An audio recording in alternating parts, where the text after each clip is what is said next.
But here it was at 0.3% of the beer market, had seen no innovation in 30 years, less than no marketing. It was so clearly a lesser than product. And so non-alcoholic beer fell to very stigmatized, very niche populations. People have been drinking alcohol for 5,000 years, but I just think there's going to be a majority of occasions in the future where people want to socialize, want to have something delicious, but not the alcohol. We want to have a huge positive impact in the world on the way there too. I, in my head, think that non-alcoholic beer is easily going to 10 or 20% of beer, if not 50% of beer over time, as increasingly influential people continue to talk about it publicly and destigmatize it. But I think this is just the very emergence of a long-term emerging category. What I think is different about non-alcoholic beer than all the other beverage alcohol trends is every other beverage alcohol trend has been like a one-for-one substitution of the same occasion. What we're doing is like totally reinventing and opening up occasions. So it's more occasions for existing drinkers. When you were figuring out how the heck do I market this thing, what did you do? At that stage of the company, I was just thinking like myself, like where would I want to encounter this product and discover it? I knew people would have to try it to believe it, that it was good, and imagine when it would fit into their life. And I really chose athletic events, not because of the name of the company, but because... Welcome to The Peel, where we explore the world's greatest startup stories. I'm your host, Turner Novak, founder of Banana Capital, the venture capital firm that also created a new market. Keep listening for my conversation with Bill Shufelt, founder and CEO of Athletic Brewing. Athletic pioneered the alcohol-free adult beverage category, taking it from 0.2% of the total beer market to Athletic being the number one selling beer in Whole Foods within 5 years. Bill grew the business to $90 million in revenue within 5 years after launching, but he specifically emphasizes how slow they actually went to get there. We talked through the history of non-alcoholic beer and all the health benefits, writing a 96-page white paper on the market while still working in his prior hedge fund job, Bill's process for thinking through creating a new category or market, the struggles of raising the very first angel round, how he marketed the product in the early days, Athletic's unique omni-channel strategy that enabled them to iterate very fast, and the story behind getting into Whole Foods in only 2 weeks. Bill never thought he'd be an entrepreneur, and Athletic Brewing is a testament to playing the long game and a story of following your passions and being the change you want to see in the world. A quick shout out to my friend Joe Pompliano for help suggesting great questions, who actually quit his full-time job to go all in on his own business after signing an early deal with Athletic. I think you'll learn a lot. Let's jump in after a quick word from Attio. There's a world where your CRM is powerful, easily configured, and deeply intuitive. Attio makes it a reality. Attio is a CRM built specifically for today's modern company. It's flexible, easily configures to your unique data structures, and works for any go-to-market motion, from self-serve to sales-led. It automatically enriches your contacts, syncs your emails and calendar, lets you create powerful reports, and quickly build Zapier-style automations. The next era of companies deserves more than a one-size-fits-all CRM with an outdated user experience. Someone recently described Attio to me as the linear of CRM, which, if you're in the know, that is pretty high praise. Join 11 Labs, Replicate, Modal, and more. Try Attio instantly at attio.com.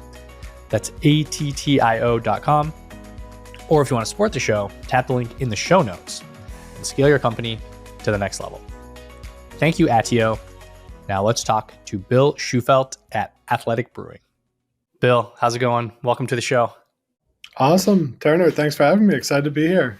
Yeah, so I'm excited for you. I read a stat recently that as of, I don't know exact date, but you were the number one beer sold in Whole Foods just by volume. That's pretty incredible. Yeah, the Whole Foods data set is definitely some of our best data. When I was starting Athletic, a lot of where we could go was just narrative, and we didn't have any real world examples to hang our hat on. But I had my experience, and I was like, this is going to be huge. There's a sea change going on. And one day it could look like this. But it was always pointing at other things, saying it could be that. And now we have real data. We have national retailers where non-alcoholic beer is over 10% of all beer sold in them, where it was like 0.3% of beer when we started. And in one of the most leading edge grocery stores nationally, Athletic's the number one adult beverage overall. So that has been like the first not the first, but like a real proof point that it is happening and it's going to keep happening. Yeah, because I remember even growing up, like in college, you're drinking Bud Light or whatever, and you kind of wonder, do I need to be drinking this? Like, there's obviously some benefits to drinking alcohol, but there's obviously like a lot of downsides too. And so it's so fascinating that it was just kind of not a market, really, non-alcoholic beer. How did you come up, or how did you come across the opportunity originally? Like, was there a thing where you kind of had this light bulb went off as like, wow, you can drink non-alcoholic beer? Yeah, I mean, it had to happen to me personally, and I apologize in advance. Like the scroll past rate on this episode, I hope isn't too high in your episode list because it has non-alcoholic beer in it. But like, there are such misconceptions about non-alcoholic beer, and I admit I was part of that. Like, I only ever spoke about non-alcoholic beer if I was making fun of it until I was a drinker of non-alcoholic beer and like really wanted it and needed it.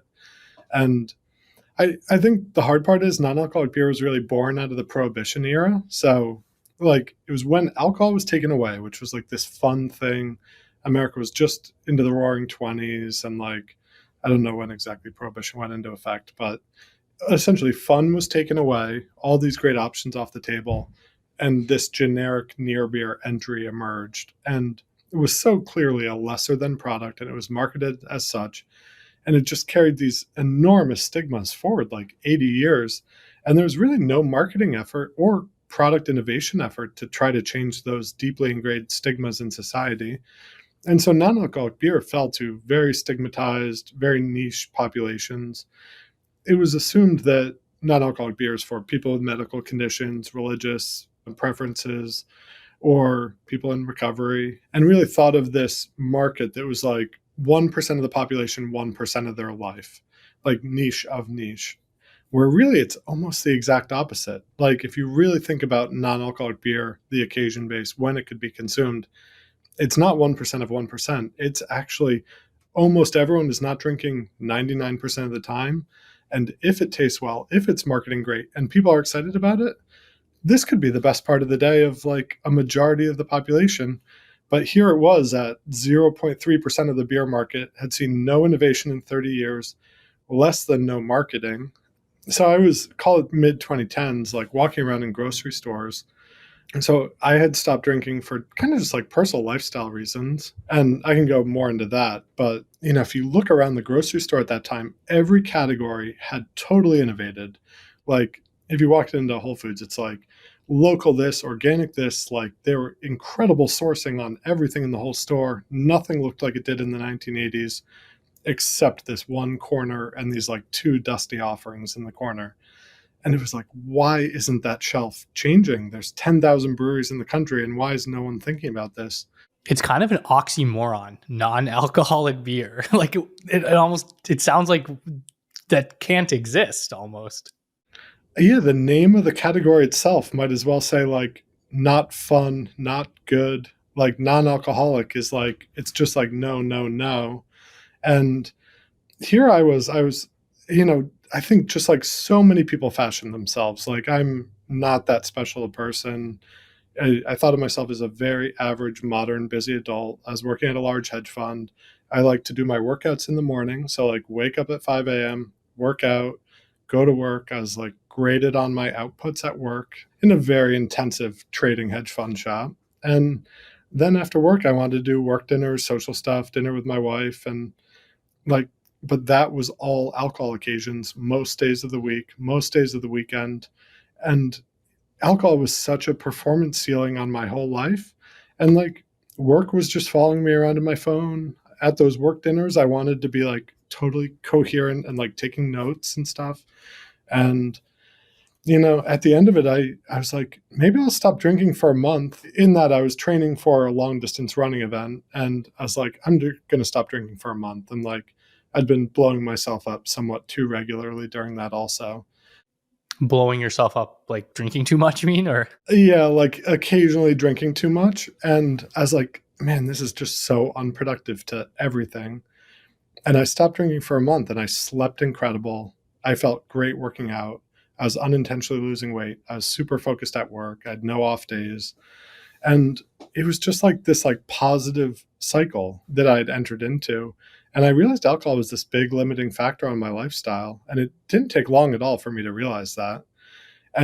But I was in all those social situations, all those work situations, everything. And I just had such an authentic need for better products there. Like I was either on the kids menu or had these very inferior older products. And it was just a product that really needed innovation. Is it like less profitable to sell non-alcoholic beer? Like, do you think there was some kind of incentive thing, the reason that people didn't really ever invest in it? Like, have you ever figured that out? Well, I think there's a bit of an innovator's dilemma too. So if people who make 99.5% of their money on selling alcohol talk positively about non-alcoholic beer, there's like, ooh, do we really want to like steer people in that way? They may realize they don't need the money train as much. I think there's a bit of innovator's dilemma, and there's a lot of friction to getting going. I mean, absolutely nobody in the industry wanted to work on this. Nobody wanted to talk about it.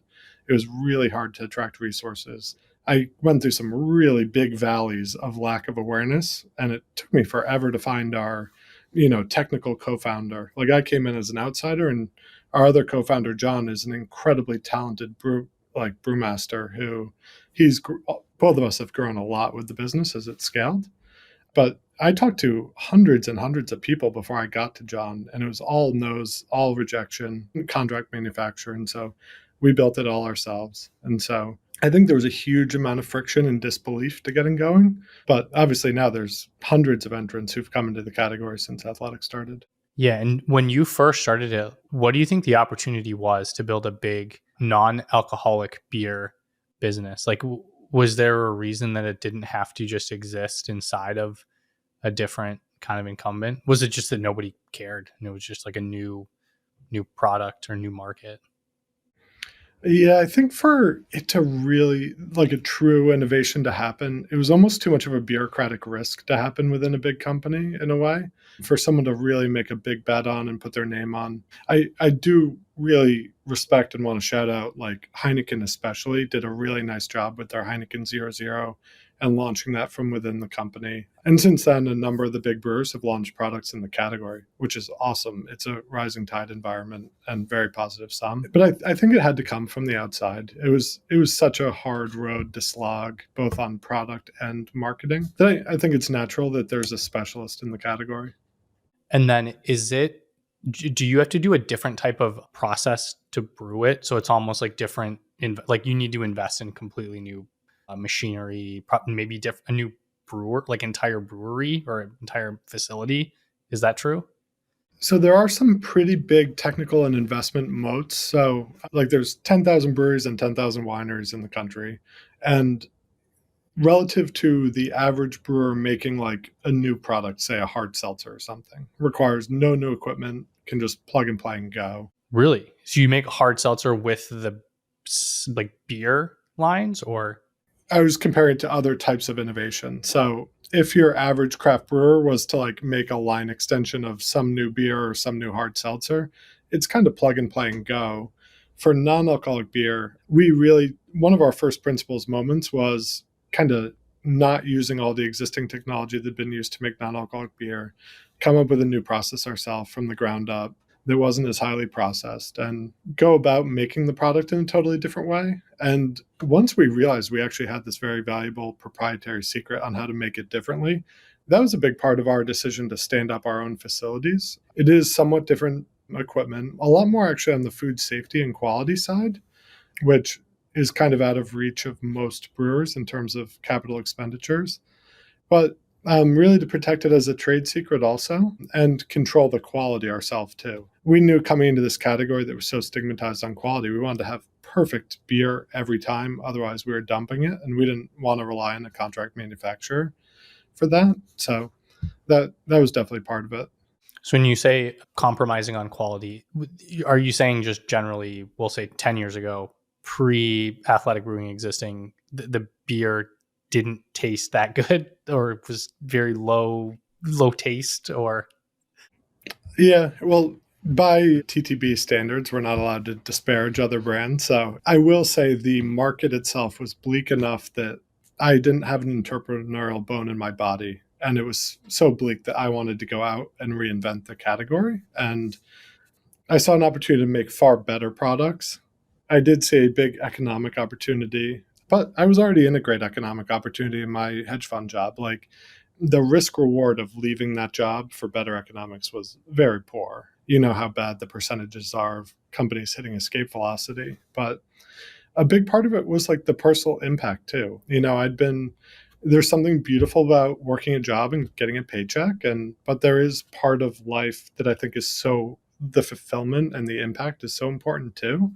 And I'd never really had that. And so I I kind of saw in my own life how positive an impact reducing my alcohol intake had on, you know, my sleep, my health, my performance at work, my personal relationships, my workouts, my fitness, and even things like over time, like my intellectual curiosity.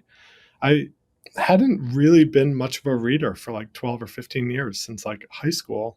And all of a sudden, at age 30, when I stopped drinking, I was like mowing through books at night. It was like my intellectual light bulb had been turned back on. And I was all of a sudden like watching YouTubes on topics I was interested in. I was reading like I was just like picking up books on all different topics for the first time. And so it was like this really positive thing in my life.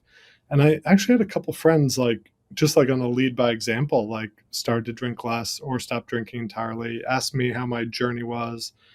Did anyone care? Did your coworkers treat you different? And when I saw the impact on some of their lives, that was really meaningful to me on like a one-on-one basis. And I saw the chance with Athletic Brewing to potentially do that at scale. Like there hadn't existed these moderation off ramps. It was either you were drinking or you were not drinking and you were not participating before. And that was a pretty stigmatized choice. And like if you look around at the stats too, like alcohol has a lot of stats attached to it in society, like well past the 15 million documented alcoholics in the country. One of every 5 deaths below the age of 50 is attributed to alcohol. 5% of all cancer, 70% of incarcerated people are under the influence. So there's like just like crazy stats on the impact of alcohol in the world. And I was like, I never wanted to stand on a soapbox and be like prohibitionist whatsoever. Like the world's a stressful place and people can relax in whatever way makes sense for them. However, if we could destigmatize other options that were more moderate, probably have an enormous positive impact on tens of millions of people over time. And that's been one of the most exciting things playing out that I've seen in athletic brewing. Yeah, and technically, I actually have one of the cans in front of me here. I'm going to open it in a second. There's technically like a very, very small amount of alcohol, right? It says on the can 0.5% alcohol. So how would that kind of compare to just a traditional just beer, like alcoholic beer? So that's kind of just a labeling thing. And I know because it's called out on the label that like it brings attention to it, but really like an enormous percent of the food in grocery stores has alcohol. So basically any drink you have with flavor probably has alcohol. All your favorite colas have trace alcohol, like fruit juices, really anything with flavored, like flavored sparkling waters have trace alcohol, pasta, bread, anything with carbs, basically. So bread can be up to 2% ABV. So like, yeah, it's a big misconception that like everything is zero point 0.0 that's not alcoholic beer. It's like actually pretty much everything in the grocery store has 0 to 0.5% alcohol. It's just labeled very clearly because this is non-alcoholic beer. So this is almost, there's the same amount of alcohol in an athletic brewing beer as you'd get in like a Pepsi or a Coke or a soft drink potentially. It could be more or less depending on the beer and depending on the brand, but it's in the same non-alcoholic federal standard of all those products. Yeah. Interesting. Okay, cool. I'm going to open this one up right now because I haven't tried this flavor yet. So I don't know how loud this will be on the mic for everybody. Cheers. And this is your IPA, right? Yeah, so that's our Run Wild IPA. That was one of 2 brands we launched with. It's still our most popular beer. It's really like the most highly awarded non-alcoholic beer on the planet. It's meant to be like a traditional but very approachable West Coast IPA. It's got like a Vienna malt backbone that's pretty hearty, and like a few different hops make up the hop bill. Okay. Yeah. It literally tastes like an IPA that you'd get from any craft brewer. Like it, very comparable. Oh, thank you. It's definitely the goal is, yeah, they've won most of our flagship beers have won awards versus full strength alcohol beers at different competitions and stuff. Yeah, the goal is to, I said the word without compromise earlier, but that's like one of our main slogans. It's meant to be like the same flavor, the same experience as alcoholic beer. And that lets, someone have it as a dinner on, like a dinner pairing on Tuesday, or like, you can drink non-alcoholic beer at any time and have a great culinary experience and then get back to whatever you were doing too and not feel like you'd cross this alcohol line in the sand for the day. Yeah. And I think when I first reached out to you, I mentioned my father-in-law has been drinking it for a couple of years. And I remember the first time I noticed it, I was like, non-alcoholic beer? What? So crazy. But yeah, he's like, yeah, just I like beer, but for some health reasons, he can't really drink it anymore. He has to be pretty careful.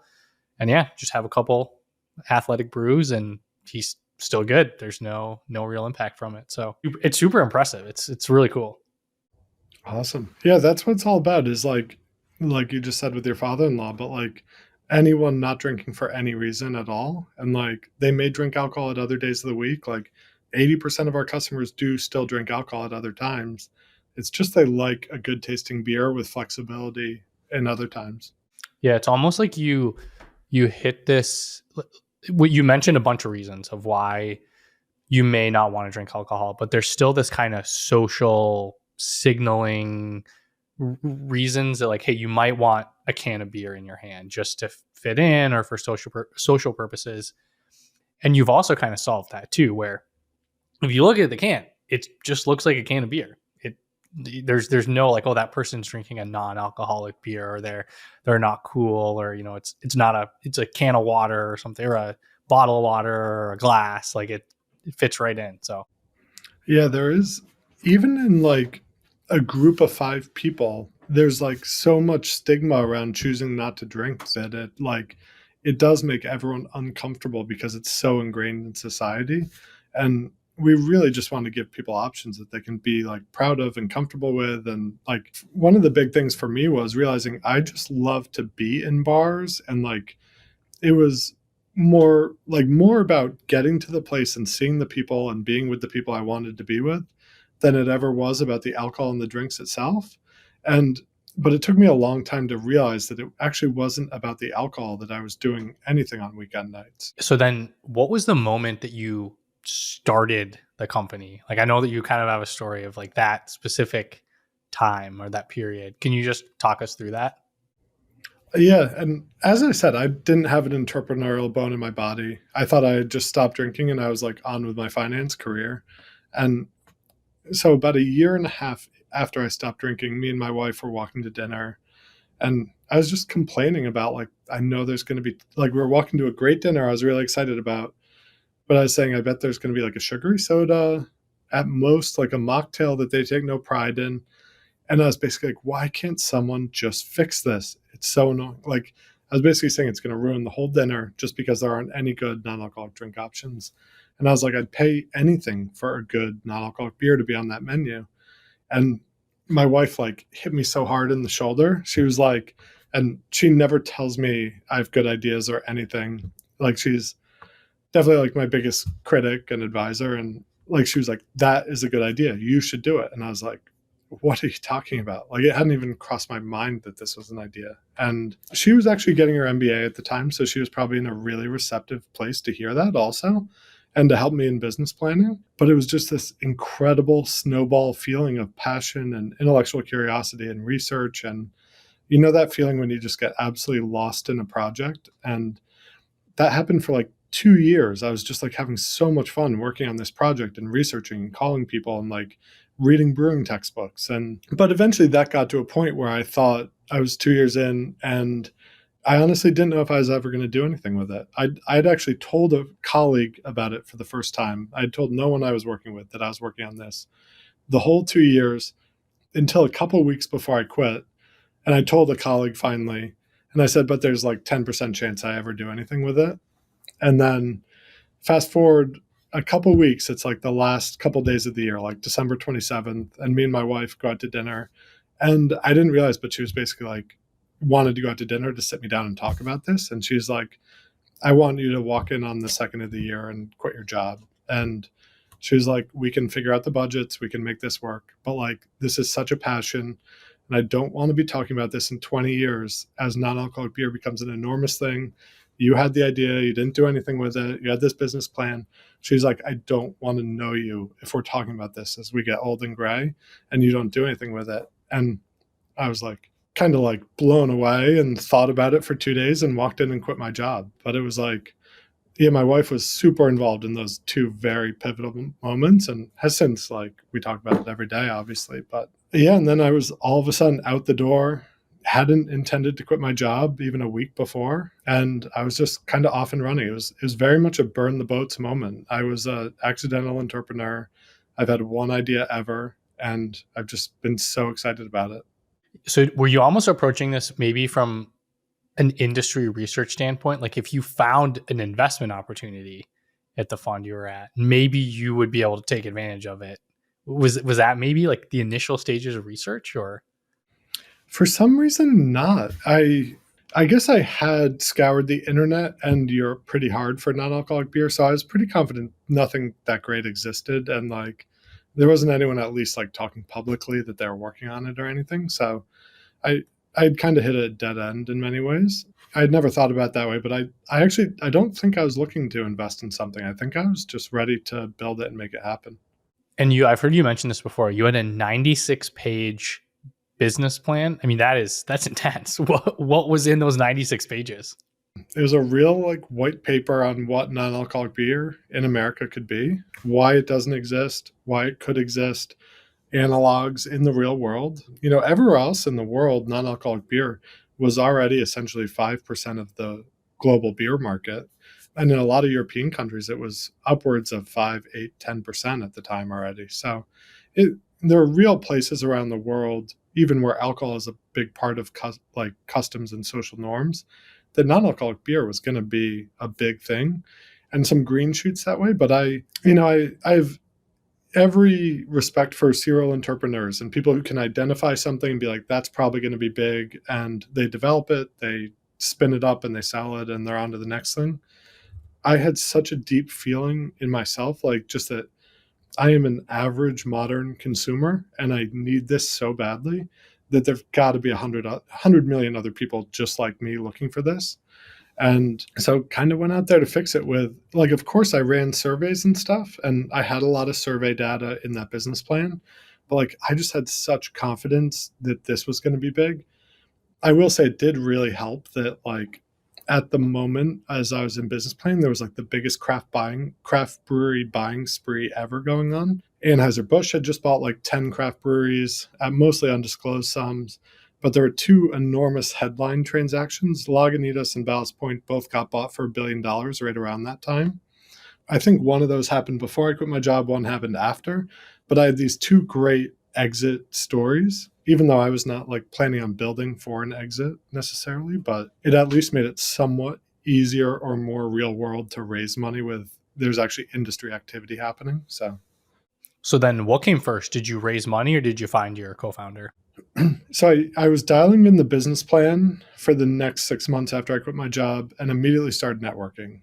So I was like going to brewing conferences with like 10,000 people, like really out of my comfort zone, just trying to talk to people. And did you tell them what you were doing, or were you pretty quiet about that? I tried to. And, in business planning, I was like so secretive of the idea. And then immediately once I crossed the threshold to talking about it, I was like open to talking about it with anyone. And I'm glad I did that because I got a lot of really good feedback along the way. And it's something that took me a while to realize is that like an idea is an idea. An idea is like 0.1%. The chance someone takes your idea and goes and works relentlessly on it and spins it up and is successful as a competitor is like so low.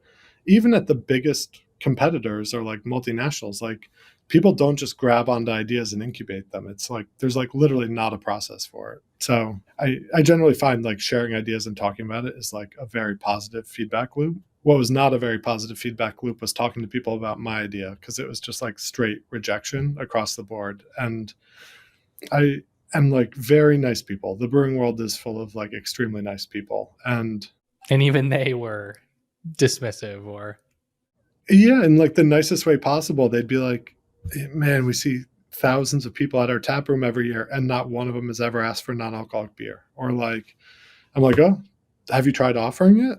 Or do you like do a survey? Do you say like, would you have had a non-alcoholic beer today if we had one? You know, and they're like, so I started putting up job ads on message boards and stuff, and yeah, literally talked to hundreds of people before I got to our co-founder. And by the time he responded, non-alcoholic beer was not in the job ad. And he applied, and he had all sorts of awards. He had won like a bunch of like the highest to win like IPA craft brewing awards at very peak industry times too. So like super competitive awards he had won or medaled in. So I knew I was talking to an extremely talented person, probably the most talented of everyone I had talked to. And I basically started the conversation with like, please don't hang up. Like, I know you're going to say no, but please don't tell me no till Monday. I was like, if you promise me you'll just like listen for 5 minutes and say no on Monday, that would be like really make my weekend. And he was like, okay. he's probably like, what is this guy about to tell me? Like, what is he going to say?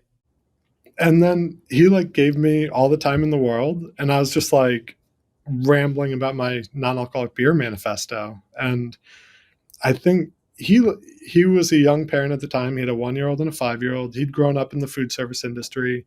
His dad had been a pioneer on like farm to table restaurants, and he like really understood the food industry, but also like the alcohol side of that a little bit.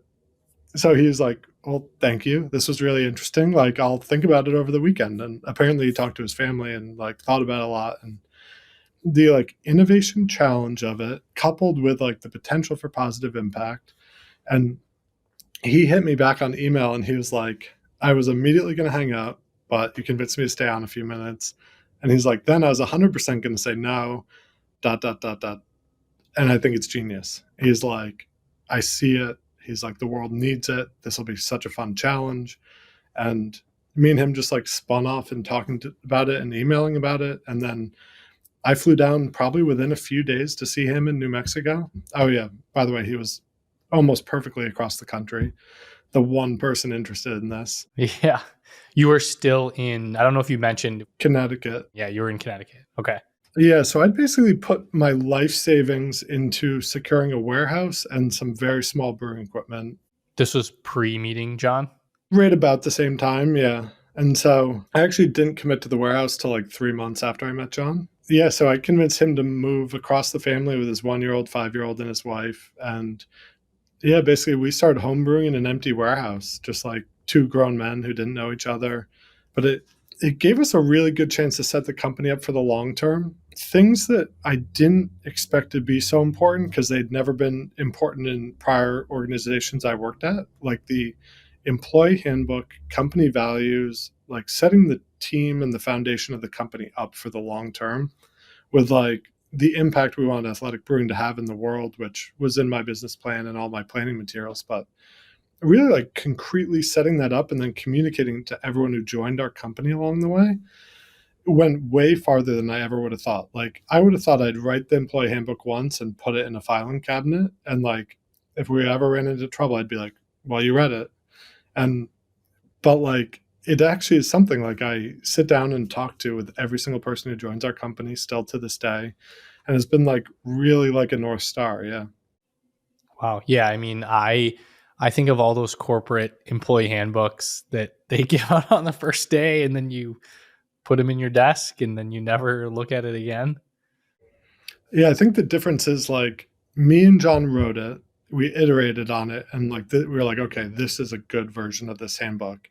And then I think on day like early in their employment with Athletic, people sit down with me and they're like, wow, he's really excited about this handbook. It must be important. Yeah. And you did this while you were brewing the first, like testing the first recipes, basically, right? Yeah. So to set the stage a little bit, John moves across the country. I'd bought these stainless steel tanks and fermenters that were about like as tall as me. There was a 3.5 barrel system. And John goes, those are way too big. And he brought in Gatorade jugs the next day from his house and like literally a gas stove to like cook them on. And And so we had this string of Gatorade jugs stacked three high in a row in like a stair formation almost. And we did hundreds of trials. So we'd probably do like three a day. We'd change, like, it was like purely scientific method. It was like, we're going to change the temperature in this tank 1 degree today, and we're going to do this thing different the next day, this thing different the next day, and see how it came out. And at any given time, we had this like, we called it a fermentation cart, but we had like 20 or 30 experiments going on at once, and they're like bubbling in these carboys, and we'd monitor them, we'd taste them, and we'd like take notes, and we'd adjust like back in the process. And it was a really fun time and super small scale. And I'd say around like 4 or 5 months into it, the beer actually started to taste pretty good. So at that time, we moved the homebrew setup to his parents' garage, actually, which, yeah, another embarrassing thing for two grown men, but like they just had like a little more space there. And we started to do construction on the warehouse. Oh, I didn't realize the homebrew setup is on the wall behind me there. Oh, nice. Okay, so this was the one in your warehouse or in his parents' garage? Yeah, so that's Stratford, Connecticut, was our first brewery. It was about 8,000 square feet. So when you say Gatorade jugs, it's like the football sideline Gatorade. Exactly. I thought you meant Gatorade, like a big thing you drink out of, but okay. Yep. And so, yeah, we went from that. The beer started to taste good. Then we started hand bottling it. I started taking it around to retailers. I built a list of like 300 interested retail clients, took it to a distributor. And then that way, when we finished construction, we had a distributor ready to go. We had a retail list ready to go. I had a full list of summer sampling events ready to go. And we're kind of like a coiled spring ready to hit the market a little bit, a market that didn't want our products at all. But well, so the retailers didn't want it, or the consumers didn't know that they wanted it, or kind of exactly that. It's like, there's such overused quotes about like Henry Ford saying, like, if he asked customers what they want, he'd say a faster horse or something like that. It was like one of those situations where the distributors didn't want it, the retailers didn't want it, and the customers didn't know they wanted it. So there was like no dialogue around the category. I had to find the customers, find the retailers to convince the distributors. But then once it was on the retail shelves, I marketed and sampled like crazy to make sure people were coming to the stores to clear it out. And it actually was, it was like the biggest oxymoron or ironic shift where we literally could not have a discussion or get someone to care whatsoever in 2018. And then coming around to the next summer on the market for 2019, we'd been sampling like crazy and like opening retailers. All of a sudden in summer 2019, this enormous brewery we had built that we thought was going to last us for 5 years potentially, we outgrew it in like 10 months. So it was just like all of a sudden, like every week, the shelves were getting cleared out. We could not keep up. We had to hire more people. We raised more money, and we doubled the size of the brewery in very short order in like June 2019. And we're like, whew, we're going to be good for another few years now. And like we outgrew it in like 2 months. holy cow, wow. And so we kind of knew we were in like scaling trouble there, because it's not like a piece of software where it can basically like scale infinitely if you get the cloud space. We had to actually like build the manufacturing, and like manufacturing is like if you are absolutely flying, manufacturing building is like 18 months. And so, yeah, we started hunting for distressed facilities at that point. So You said distressed? yeah, I don't mean to use that term so lightly. It's just like underutilized breweries essentially that we could go out and potentially purchase. Okay, so get a good deal, basically. Yeah, because we were pretty undercapitalized from in all directions. Like, so working undercapitalized on working capital, undercapitalized on being able to acquire a nice brewery or surely build one. And so, we went out there and started kind of knocking on doors and seeing, is there any underutilized capacity out there? Where would it make sense? I guess a big part of what I left out before too, and like why we hyperscaled so fast, is we entered a category that had been nothing but lagers. It was like, boom, one kind of beer. That was all the category was. If you were drinking non-alcoholic beer, you got a lager. Come Athletic Brewing, we made a whole range of beers. So we launched with an IPA and a golden ale, but we also launched digitally native on D2C. So most alcohol breweries, when they launch locally, and then you open beer distributors, but it's extremely fragmented and takes a long time to scale out your web. Even as recently as 2018 when we launched, there was almost no CPG going on the internet, definitely not in beverage. Like Hint Water had launched online, and they were like a real pioneer on D2C. And I kind of read about that story and Kara Golden, and I was like, Athletic could definitely sell online. Why not? And so we launched online, and I was packaging the packages. I was like, if we sell 5 a day, whatever, it's great. And at first it was like 5 a day, that was 10, that was 25, that was like 50 a weekend. And before I knew it, was like over 100 orders a day coming in on our e-commerce, because where the category had been one style, we were all of a sudden offering. We launched like 15 beers that first year, and we averaged like 50 new beers a year since then. So it was like more variety than the category had ever known. And I would, like, by no means am I like a TikTok genius or anything. Our social media was just very authentically our company story. And at 12 o'clock every day, I would just like walk into the back and be like, this is what we're doing today. Or like, this is the race I'm at. This is where I'm sampling, or this is where I am in the world. It was like in a very authentic like feed of what's going on at Athletic Brewing. And so every Monday at 5 o'clock, we'd release our new flavor of the week, and I'd post about it at like lunchtime, what it is. And all of a sudden, people became very accustomed to being at their computers at 5 o'clock and buying the week's release. And we started selling out of these releases in like 30 seconds. Wow. Okay. Like, I think a lot of people have a concept of what like a craft brewery like hype releases, and like people go wait in line for like a beer release for like a big one, and that line can be hours long. What was different about us is we were launching just online, like a Ticketmaster concert or something. And me and John were absolutely shocked that like, these 1,000 orders would go through in like 30 seconds. And then I'd get phone call. I was customer experience. I was everything. And so like my phone would just absolutely blow up for like 6 hours after that. And I'd have to like apologize to people, tell them when the next one is, what's coming next week, things like that. And I basically, anytime we released a beer, I'd spend till like 2 a.m. on my phone talking to customers after that. But that was great in many ways too, because like the iteration and the feedback we got through the whole, I was doing our social media and our customer experience for at least the first 18 months of the brand. And like that customer touch point was so valuable. Everyone has their own journey, and like ours surely hasn't been perfect, but I am thankful that like I wasn't over resourced, and I didn't launch with like a big team, or especially a team of senior people, because I think a lot of times companies almost build too much and they never get that feedback around launch time from their customers. And I had to face our customers every single day on social media, in phone calls, in emails. I was doing like 75 sampling events a summer, like giving out beers too. So like I had constant contact with our community. I think that was very formative also.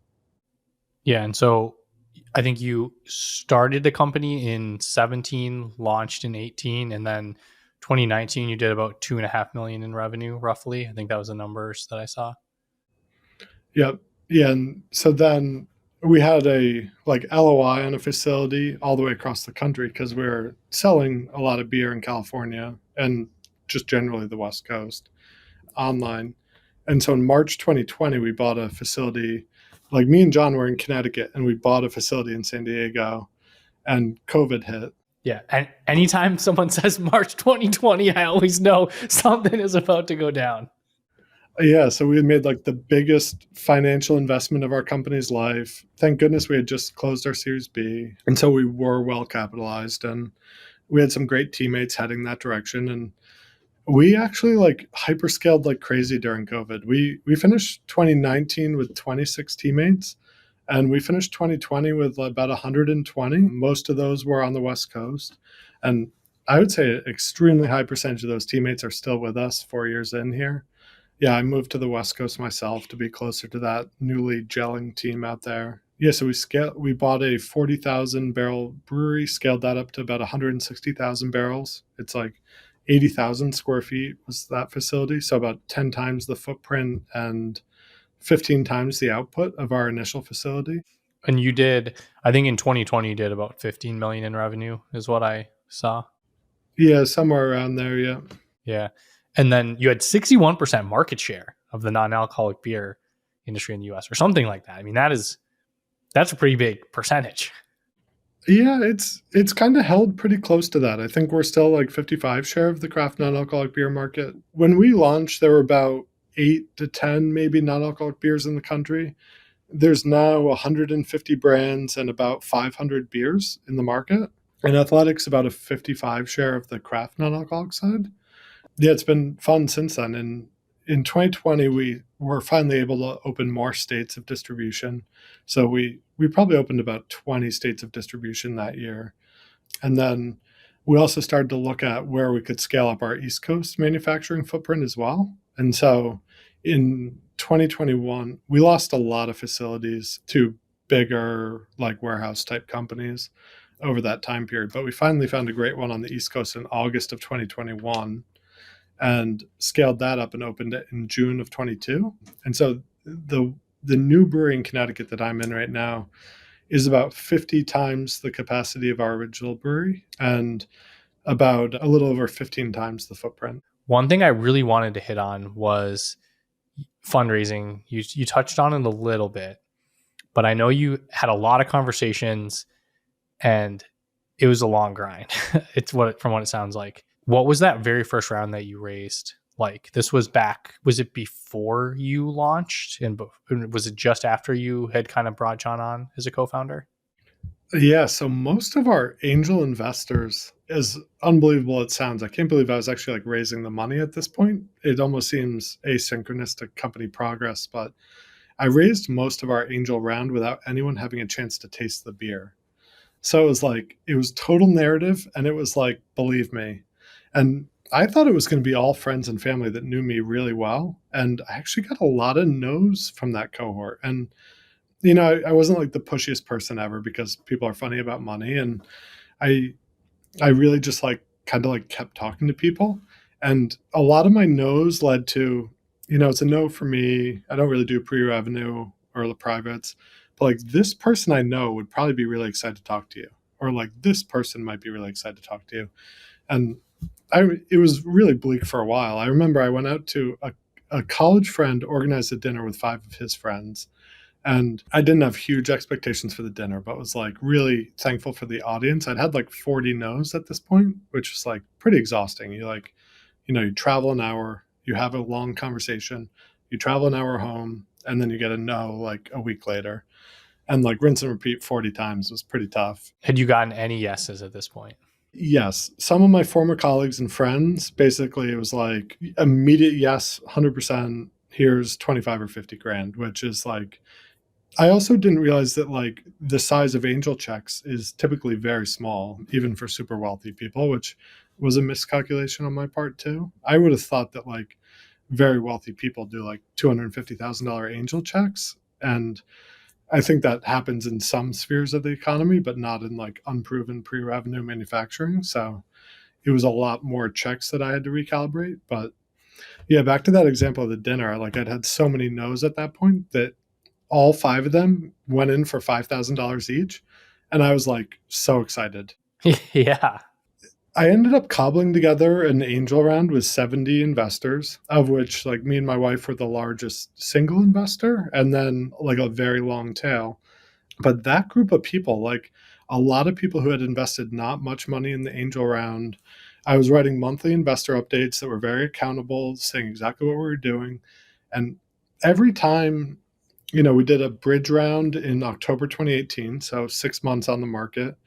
And I was like, hey, investor team, essentially, like, I'm looking to raise a 500,000 bridge round strictly for working capital to scale. Like, we're starting to see some traction, as you've seen in the investor updates. And it was like, boom, immediately oversubscribed. And then our Series A, about 6 months later in March of 2019, I gave people a couple months notice and there was like good traction in the market. I was like, spring is gearing up pretty nicely. These are plans for the year ahead. I'm looking to raise this Series A. And it was like, boom, oversubscribed. And almost the same thing with our Series B a year later, which was a big step up. It was $17.5 million.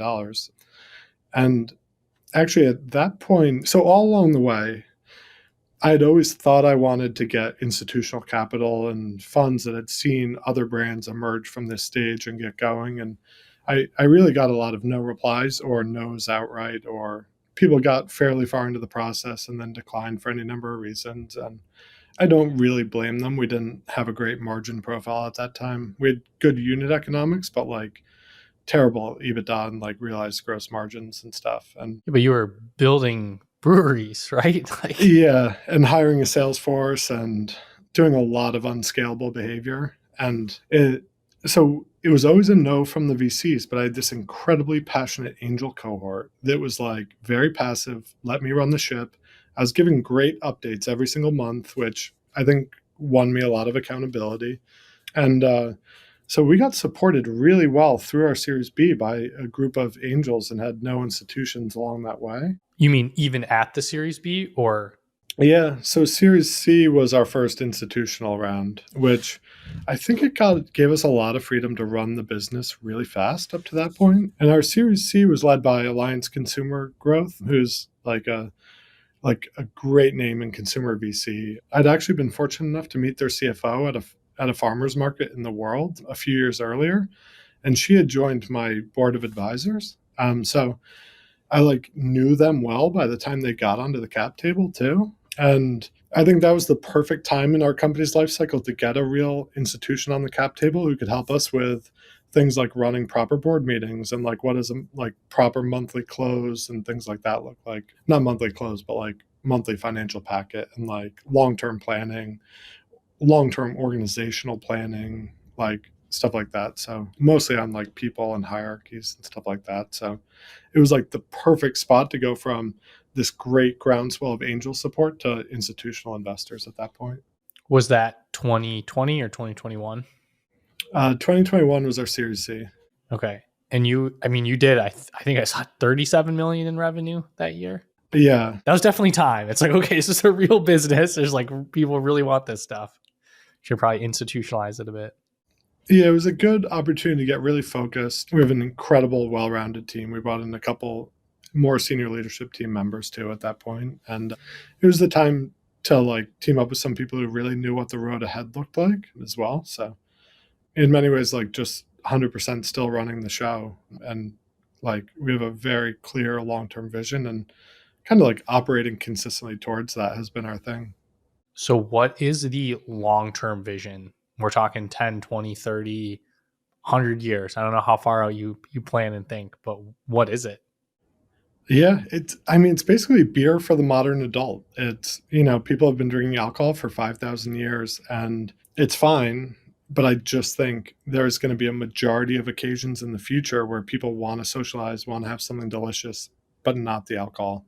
And we want to have a huge positive impact in the world on the way there too. But so I, in my head, think that non-alcoholic beer is easily going to 10 or 20% of beer, if not 50% of beer over time, as increasingly influential people continue to talk about it publicly and destigmatize it and stuff. But I think this is just the very emergence of a long-term emerging category. If you look at like the emergence of the energy drink category, it was like from nothing, and Red Bull and Monster came out of nowhere and just like were really focused on it and grew it into this enormous category. What I think is different about non-alcoholic beer than all the other beverage alcohol trends is every other beverage alcohol trend has been like a one-for-one substitution of the same occasion. If like someone's like drinking tequila this year, it's probably like they may have moved from like whiskey to tequila, but in the same occasion.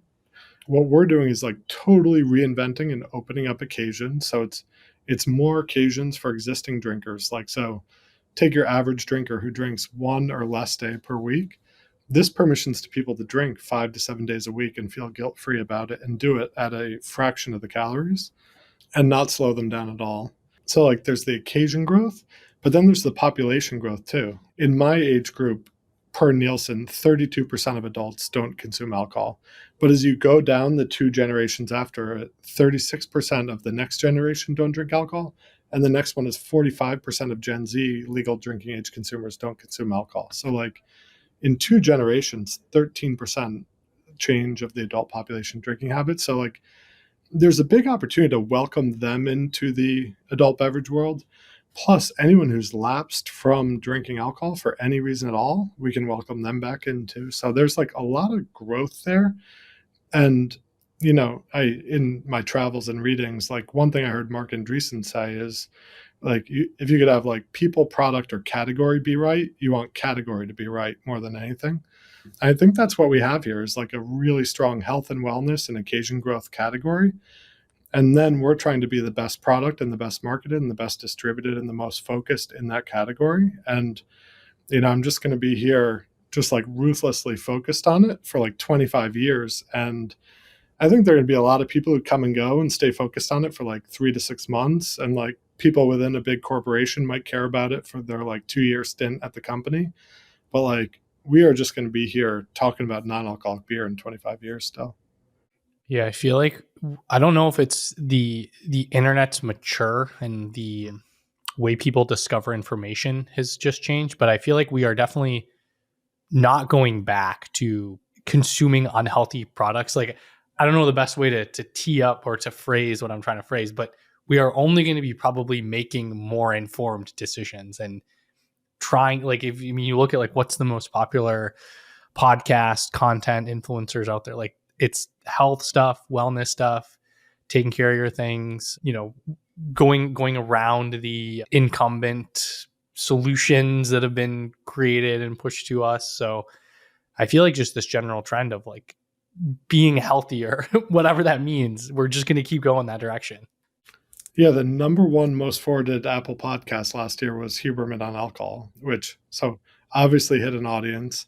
And then, I know I'm like a walking prototype for our product and I've like built the product after myself, but like I have literally a Whoop and an iWatch. And if you like drink alcohol or get a bad night's sleep, they like wake up like blaring at you basically. It's like the first thing you see on the phone is like a Whoop, did you drink alcohol last night? And there's just such more access to information.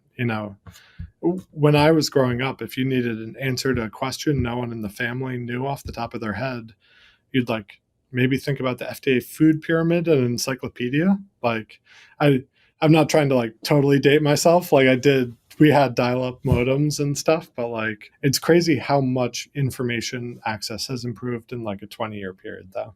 Yeah, and then it's crazy the things that your parents or grandparents, whatever, told you or knew was kind of the truth. What we know today, it's like, yeah, that was completely wrong. Like that was just some unfounded fact or stat. It was just pushed by who knows who or why.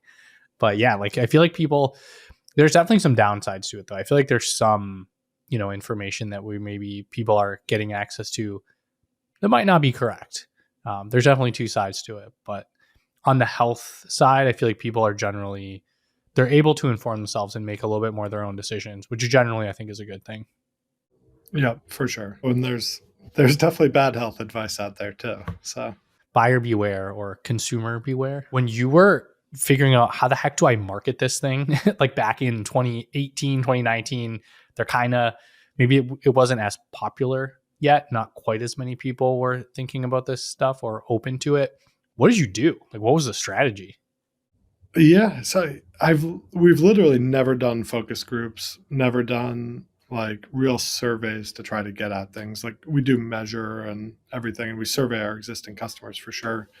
But at that stage of the company, I was just thinking like myself, like where would I want to encounter this product and discover it? And it took some trial and error. Like I definitely tried sampling beer all over the place because I knew people would have to try it to believe it, that it was good and imagine when it would fit into their life. And I really chose athletic events, not because of the name of the company, but because, you could interact with hundreds of happy, sweaty, enthusiastic people in a very short amount of time and be very efficient with your time at athletic events.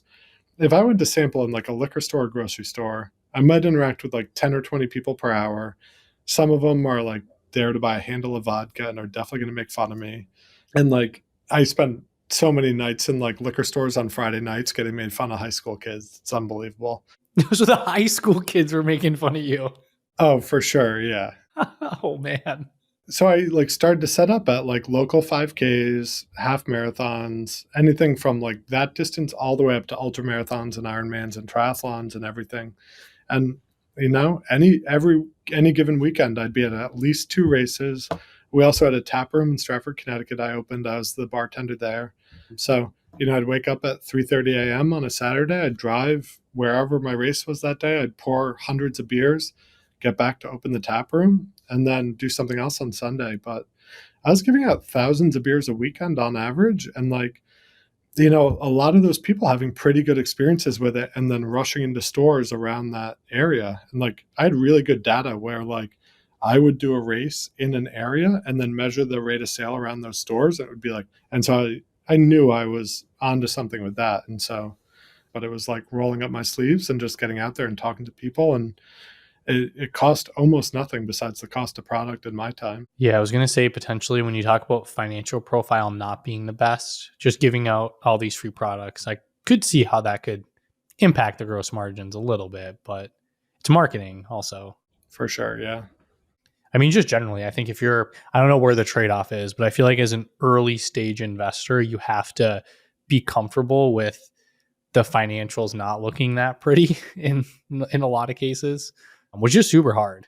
But I think my strategy for almost coping with that or getting comfortable with it is I usually try to not look at the actual financials too early on, because then you can kind of it doesn't automatically turn you off. Like, oh, this company is like burning twice as much as they take in revenue. Like, I'm not interested at all. You can kind of get like the vision, the product, you understand their strategy. When you see the financials, you're like, okay, it does make sense. I understand why they're losing so much money, but you can kind of piece that together. The spreadsheet, you go a couple columns out, a couple years out, and maybe it starts to look a little bit better. Yeah, as long as there's like a real plan to change it and it's an agreed upon time where the company's going to change it and you're honest with your shareholders and your board about when that's happening. In 2021, we were still unprofitable. We'd invested in a third facility, and 2022 was looking like a deeply unprofitable year too. And but we had good unit economics, and I went to the board and I was like, this is our 4-year plan at this point. Wrapping up 21, 22 is going to be deeply unprofitable. 23 is going to be close. But like kind of wanted to like all hold hands as a board, as a management team and say, we are going to execute on this plan. If we deviate off this plan, this is where we're going to cut hard in 2022 on marketing and overhead and things to get closer to plan on EBITDA. But I was really thankful our board saw the timeline. All different classes of our investors were on board with that. But I appreciate that I had that leeway, but I don't necessarily think that works as well without a communicated plan. I think a lot of, what I've seen, I have a lot of friends who are founders of all different types of companies, like outside of CPG too. And where I've seen trouble is where they don't communicate that plan far enough in advance, and then they get ambushed at a board meeting where it's like, you haven't changed fast enough and you're basically out, or we're cutting for you. And they're like, wait, but I've been meaning this. And it's like, you have to communicate that plan farther in advance. And like one of our great board members always said to me, like, I can take any amount of bad news, but I want my expectations set and communicated when there is bad news. And so I generally try to set long-term expectations. Yeah, that's smart. The point about being able to take bad news, but just make sure it matches expectations or it's doesn't catch me too off guard. One of the, I think, super interesting pieces about your strategy is you did pretty heavily online pretty quick, but it seems like you got into retailers relatively fast also. How did you manage that so early on? It was kind of just an overall omni-channel strategy. It was like different teams working on different channels. And, we had this unbelievable data set from our online business, and we're like learning a lot from that side of the business. And we had to provide the best customer experience we could. But we did kind of learn that it was almost like two different customer bases in a way. Also, like the customer base not only being the end buyer, like distributors and retailers have very different needs from like an online shopping customer too. And so distributors and retailers wanted efficient use of their square footage and like high velocity per square foot, basically. And we were kind of uniquely set to do that, where historically beer brands of alcohol do all their innovation testing on retail shelves. And so, these big breweries launch like 40, 50 innovation products per year, and maybe 5 are back the next year. And so, like, they cycle through all this waste and unproductivity. With Athletic, we were doing all that testing on ourselves and then bringing the next season like a tried and proven lineup. And usually, if we make any swaps, it's one of our products killing an existing product. And so that way, like with our distributors, with our retailers, it's very focused. Like what we're putting investment behind this quarter is going to be similar to next quarter and the next quarter. And a customer that we convince to fall in love with, run wild at a certain store in one quarter is going to be able to find that beer for years to come there. And I think that investment adds up over time. So, but yeah, retailers and distributors generally want simple. And then we kept all the noise off to the other platform. So you kind of inversed what the general strategy is in food and or in beverage specifically, is you did your testing online, and then your retail channels was like the proven, the hero products, the ones that are going to sell. So that when they're ordering, they know you maybe have a smaller percentage of shelf space, but even higher velocity and more sales. So you just look so good when they're looking at all their data. They're like, holy cow, we got to get more of this non-alcoholic Athletic Brewing stuff. We got to reorder faster. Yeah. And it's simple too. So it's really efficient and profitable for them too. Yeah. I think a lot of brands don't have variety online too, because they use contract manufacturers and 3PLs. So to get like a complex lineup out to the D2C world can be tough sometimes. If at Athletic, we own and operate all the breweries. So in our breweries, we have everything from 3 and 7 barrel systems to 20 to 200 barrel brew houses. So like we can make anything from like, 100 cases to thousands of cases at once. And that lets us be really nimble on what we make, what system we make it on, and different things, and where we make it. Plus, we do all of our fulfillment and packing in-house. So, we pack and ship over 1,000 packages each day on both coasts. So they can be incredibly customized. We can do returns ourselves. We can do a lot of variety ourselves easily. So our owning all of our rails has really helped also. Yeah, I was going to say that's also, in terms of margins, a little bit more capital intensive, but once you get scale, probably better margins by just owning it all in-house. Yeah. What's interesting about our breweries, it's definitely better economics over time. Owning your manufacturing is like scaling manufacturing, utilizing properly is definitely difficult. There's nothing worse for margins than an underutilized facility. And so we've definitely been through those valleys as well. An interesting thing too on the supply chain is if you own your facilities and make all your product, you can be more long-term forecasted and like hedge your inputs. Brands who contract brew tend to just be price takers. So it's like real-time commodity costs to the contract manufacturer. And like there's a big fluctuation of input of costs too. So like you may be fine in one season and not really thinking about it, but there are huge risks to contract manufacturing out there. Interesting. And the other thing I've heard with contract manufacturing too, if you are building and it sounds like what you guys did, you kind of built a almost proprietary or a new way of doing something. But if you're using a contract manufacturer, it means that other people are also able to build their product the same way. So in terms of defensibility longer term, it's like, oh, I'm just going to use whoever contract manufacturer you are, and I'm going to make the same product. They're going to make it exactly the same way. And maybe I'll just undercut you on price or something, and then that just ruins your margins. So yeah. And contract manufacturers have shifting priorities too, where if like a brand who pays a majority of their bills or more bills than you do, like needs extra summer canning line capacity, like they will get it and you might get bumped and stuff. So I heard your story of getting into Whole Foods. I know that was kind of how we started the conversation. How did that happen? I feel like there's, I've heard the story's kind of interesting. Can you talk through that? For sure, yeah. So me and John were hand bottling beer in his parents' garage, and it was unlabeled beer, like definitely not exciting packaging. And I went into the local Whole Foods, and the local forager in the store, I was like, this is amazing. Basically, like I presented with a plain brown bottle and was like, I'm really excited about this. Been working on this company for about a year, really 3 years, but like in business planning. But she tasted the beer and was like, this is amazing. Like, we've been waiting for this. I think you should go and talk to our buyers at regional. And like, she's like, this is something we talk about. And I think our customers would really like it. And so, like, literally the next week, I went to the regional Whole Foods in New Jersey. And it was so cool to see for such a big company. Like, Whole Foods is not like, in many ways, it still is your local natural grocery store.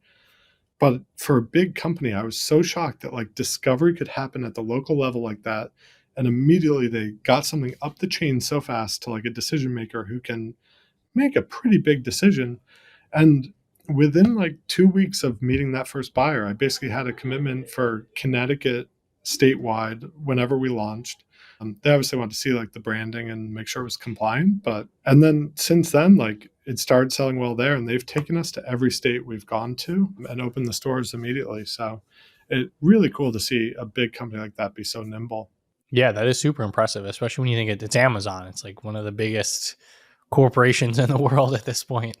And like great, super accessible team at the store level. It's really like very decentralized. And it's kind of the way we built the brand. Like a lot of things these days, there's the temptation to like hyperscale and do things at like a touchless pace. And like at Athletic, we've really kind of gone backwards and just like done the local thing, like met with key partners in person. When we have big news, we travel and we tell people. When we sample our beer in person. We do a lot of, our team did over 55,000 store visits last year as a team. Like we're literally in market talking to people all the time. And I think it's a Brian Chesky quote, but like do the unscalable thing over and over again, which I'm sure I got wrong. But like, I always tell that to my team. It's like, sure, there's like all this you want to do, but if you just like start doing it and like, if you do 10 unscalable things every day, at the end of the year, you've done thousands of unscalable things every day. And that's like pretty darn scalable at the end. Yeah. Well, you were mentioning before that you have gone very slow, kind of compared to maybe what someone would expect. But I'm just looking at, you launched in 2018, and in 2023, I think you did like 90 million in revenue, or maybe that number's wrong, but that's pretty fast. 6 years to get 90 million in revenue, my opinion is that's pretty good. So you actually still did end up going pretty fast, even though you kind of went slow also. We've added more dollars every year of revenue growth. Every year of growth has been better than the year prior. So it is kind of like a freight train. Once it's starting moving, like it was really tough to get it going. But like my big thing is just being like super consistent. And of course, there are periods where we ship a bunch of meaningful work and stuff, but like regardless, every day we're showing up and thinking about this and like doing more stuff. And I'm a big believer in being able to go like 65 miles an hour for a very long time. And it may not seem like the fastest time in the world. And I've had all sorts of times where investors or other industry participants or teammates have reached out to me with like real concern, being like, I don't think you're going fast enough on this. Why do you miss this opportunity? We should launch a canned water. Do you see what these guys are doing? Or like all sorts of stuff. And I'm like sitting here doing my thing, going 65 miles an hour every day. And like, there are people who go screaming by us or like things we could have done.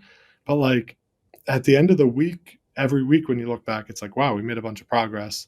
At the end of a month, it's like, wow, we made a lot of progress. And like, but I like look in our buildings now in our breweries, and it's all like literally thousands of small steps. And in like putting that to words, I think like entrepreneurship is just such a long game. And as I said before, I have all the respect in the world for people who can hyperscale and do things and sell them really quickly. But I think the really big outcomes happen over like much longer time scales. And it's just got to be like consistent effort and work and progress. And I think we are just that, relentlessly consistent, compounding over a long time. And I'm so excited what this looks like in 10 years.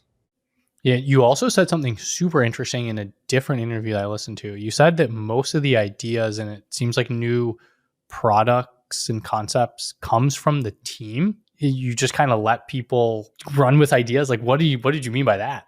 I've always been a big believer in like decentralizing power as much as we can. I kind of realized early on, there's this great book, The E-Myth Problem, which is basically the concept of like, if you want to do everything, like the company's not going to grow. Where an example for Athletic early on is like, I thought I was like really good at the canning line and fast, which sounds so dumb at the time. So this is like actually pouring the beers into the cans and bottling them and stuff? Like doing the pack decks on top of the packs and stacking them in cardboard cases and putting them on pallets. And like, for sure, like maybe I was 10% faster than someone we would hire to do it. But our co-founder was like, you got to get out of the back and go like, think about big pictures, sell beer, work on finance. And where I'm going this is if a founder is like a single touch point that has to touch everything the company's done, it's like a very narrow funnel and nothing's going to ship quickly. No one's going to learn. No one's going to make mistakes. Innovation's not going to happen. Like the company can only be as good as I was in that instance. And I've been a big believer in giving people way more decision-making authority, more responsibility, like letting them grow into things, letting them be challenged, come at things with outsider perspectives, like people who've never been in our industry, just like jumped into the industry. But I think like through all our mistakes and through that decentralization has been so much more progress too. I have a general sense on like what's going on with everyone in the company. And we have like pretty good reporting structures on like a monthly and quarterly basis where you like get a bunch of material to read. And I try to catch up with people as regular as I can. But like there are a lot of people out there just running incredibly effective business units within Athletic Brewing who I totally trust also.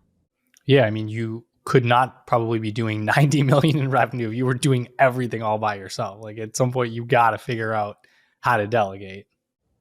Yeah, and I'm definitely like the master of none for sure. Yeah, I mean, I don't know if I could ever do it. Like I'm very bad at delegating. So that's why I just have a podcast and invest in startups, because it's just not my skill set.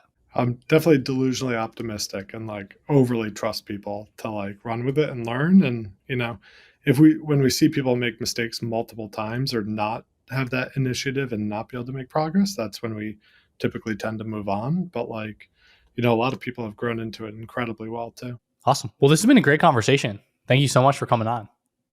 Yeah, thank you so much. I feel like I could have done this for hours. So if I can be helpful to anyone in your audience, like please reach out. LinkedIn might be the easiest way.